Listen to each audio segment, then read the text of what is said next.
کہ پاکستان اسلام کے لیے حاصل کیا گیا ہے اور اس کو اسلام کے لیے ہی استعمال کیا جانا چاہیے. سیکولرزم نہیں چلے گا, نیشنلزم نہیں چلے گا, امریکہ کا ورلڈ آرڈر نہیں چلے گا.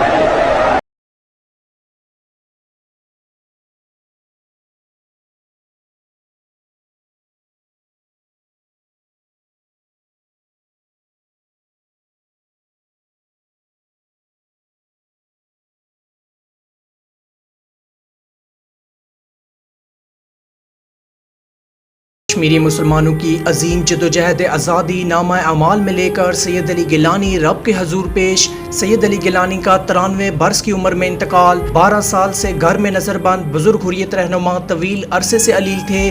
صدر آزاد کشمیر, وزیر اعظم, اپوزیشن رہنماؤں اور تمام سیاسی و سماجی شخصیت کا ممتاز حریت رہنما, تحریک آزادی کشمیر کے سرخیل سید علی گیلانی کو خراج عقیدت. سید علی گیلانی کی وفات پر آج آزاد کشمیر بھر میں عام تعطیل اور ریاستی پرچم سرنگو رہے گا.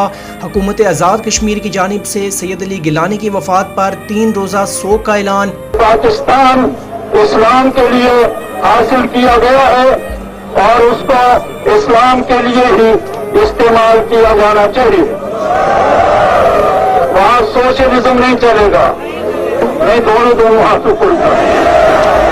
سیکولرزم نہیں چلے گا, نیشنلزم نہیں چلے گا, امریکہ کا ورلڈ آرڈر نہیں چلے گا, صوبائیت اور قومیت نہیں چلے گی. وہاں صرف اور صرف اسلام چلے گا انشاءاللہ.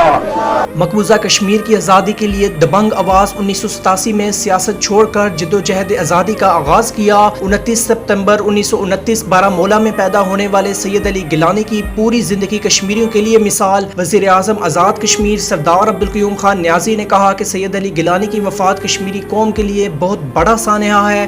سید علی گیلانی نے اپنی ساری زندگی کشمیریوں کے حقوق کی جنگ لڑی. علی گیلانی نے جس شمع آزادی کو لاکھوں دلوں میں فروزاں کیا, اس کی روشنی میں سفر آزادی جاری و ساری رہے گا. آزاد کشمیر کے تمام ضلعی ہیڈ کوارٹرز میں آج سید علی گیلانی کی غائبانہ نماز جنازہ بھی ادا کی جائے گی.